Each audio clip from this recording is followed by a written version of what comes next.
Father Abraham is the father of the Jews as well as the Arabs. But the Jews have been looking down upon the Arabs for 3,000 years, that these Arabs are Hagarenes. In the literature they call the Arabs Hagarenes, means the children of Hagar, Bibi Hajara. And Islam, they say, is Hagarism. The religion of the children of Hagar, of the Arabs. Hagarism. These are the titles they give us, the Jews, our cousins. And yet this man, Muhammad, is honoring a Jewess to the skies. Amazing. It's unbelievable. You can't believe. I said, if Muhammad did that job, why did he do such a thing? It's a silly thing, wallah. It's a silly thing. He's offending the Christians. And he's offending the Arabs. The Arabs, naturally they feel that another Arab woman might have been a likely candidate. Not his own mother, Muhammad's mother, not even his mother, not his wife, not his daughter. When we believe that his daughter Fatima will be the leader of the women of paradise. But no, even her name is not mentioned in this book. Her name is not mentioned. Muhammad's mother's name is not mentioned. Not a single of his wife's names are mentioned. Amazing, this book. So people get puzzled. You see, when they get a book like this, you present them, they are looking for Muhammad, his family history. And you don't find it. You wonder who is his father. You know his father's name is not there. You don't know where he was born. It's not here. Do you know that? Who was his father? Who's his mother? Where he was born? Where he died? Nothing, nothing at all. Why? Jesus, his enunciation, the good news, is described in 2 places in the Quran. 2 places. Muhammad's birth is not mentioned at all. Muhammad is mentioned 5 times, Jesus 25 times, Moses 136 times. No. This is a very amazing book.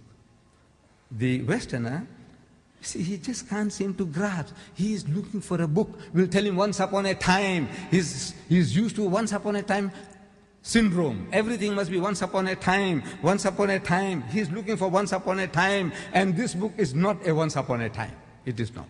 It is a very concentrated book. Therefore, you need an index.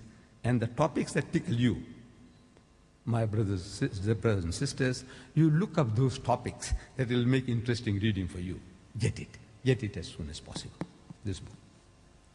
So now, we Muslims are made to believe that Jesus is one of the mightiest messengers of God, that he is the Messiah, the Messiah, translated Christ. And in verse 45, we started with 42, 45, it says again, وَإِذْ قَالَتِ الْمَلَائِكَةُ يَا مَرْيَمُ, behold, the angel said, O Mary, إِنَّ اللَّهَ يُبَشِّرُكِ بِكَلِمَةٍ مِّنْهُ, that Allah gives you glad tidings of a word from Him. The Christians say, Jesus is the word of God. The Quran says, a word from Him. Ismuhul Masih, His name will be the Messiah, Christ. Masih in Arabic, Messiah in Hebrew, translated into Greek, Christos. And Christos is too much a word to say, so they cut off the os and left with Christ. Christ means the anointed one. Messiah means the anointed one. Masih means the anointed one.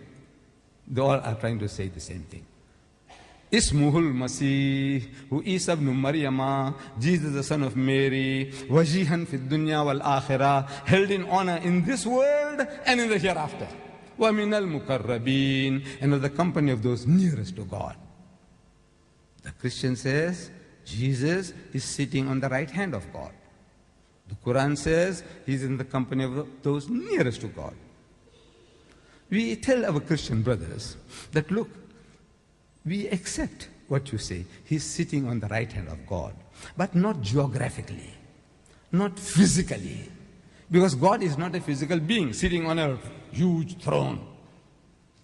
And Jesus Christ sitting on his right hand side on a stool. No, to me it makes no sense. This Almighty who permeates the whole universe, on beside him a little flea, a termite, what is it, an atom, and what can I describe? A small piece of bacteria, on a stool. Does it make, what honor is this? No. I say, we Eastern people, when we speak about the right hand, we mean a place of honor. My right hand man. is not necessarily sitting on my right-hand side. He can be sitting on my left-hand side. He can be sitting behind me. He can be in front of me. My right-hand man. I mean, anything I want to discuss, I have a problem, I want to consult, I consult my right-hand man. But my right-hand man will be sitting on my left-hand side. No, no. This is the figure of speech to say a person, a position who occupies a very important position in my estimation. That's what it means, right hand. So we say right hand, yes, sitting on the right hand of God, not physically, not geographically, but in status. He doesn't have to sit on the right hand side. So now these are difference of seeing at the same thing through different light. You don't have to accept our interpretation. They don't have to. But you say, now look, this sounds more reasonable to say that he occupies a very, very important position. And وَيُكَلِّمُ النَّاسَ, he will speak to the people, فِي الْمَهْدِ وَكَحْلًا, in childhood and in maturity, وَمِنَ الصَّالِحِينَ, and he shall be of the company of the righteous. This is Jesus.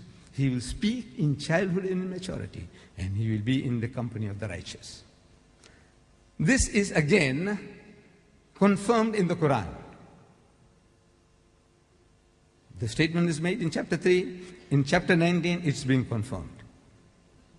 That he spoke to the people as an infant in his mother's arms. The very first miracle of Jesus in the Holy Bible. You find that in the Gospel of St. John, chapter 2. That Jesus and his disciples and his mother were invited at the marriage feast at Cana. Cana is the name of the place. Marriage feast at Cana. The very first miracle of Jesus, according to the Holy Bible.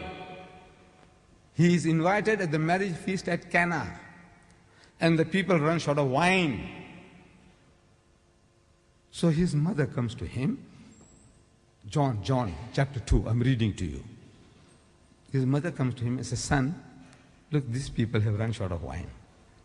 I know in the back of our minds, I know you got mysterious powers, you can help them to solve the problem. This is the plea made by his mother. And Jesus responds. He says, woman, what have I to do with thee? Woman, what have I to do with thee? My time is not yet. Now, if you don't want to do a job, man, there's a nicer way of telling your mother, says, Ma, look, I'm tired, leave me out. You don't have to address your mother as woman. That's the word is used for a prostitute. No. This same book now, the word woman he uses for a prostitute. That woman caught in the act of adultery. In the Bible, you read John chapter 8. A woman. So the Jews bring this woman to Jesus. They said, Master, we caught this woman in the act. What must we do to her? Actually, they're trying to trap him. They're not looking for an answer. If he says, let her go, man, they say, this man is not a man of God. Look, the book of Leviticus, in our Torah, it tells us that the adulterer and the adulteress must be stoned to death. Is he a Messiah?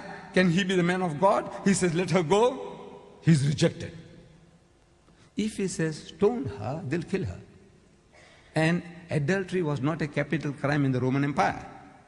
So they catch you. I said, why did you kill this woman? He said, our Messiah says so. So he's beaten the devil in the deep. He's in conflict with the government, the laws of the state. Either way he loses. Heads I win, tails you lose. So what does he do? He's also a Jew. Look, these are Jews, are geniuses. I'm telling you. No, they are our cousins. They always beat us, you know that. They always got one on us.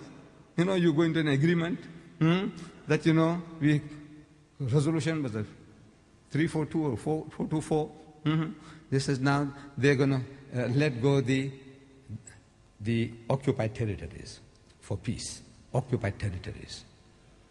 So now, they said, right, we move this for you to implement your part of it. He said, no, you haven't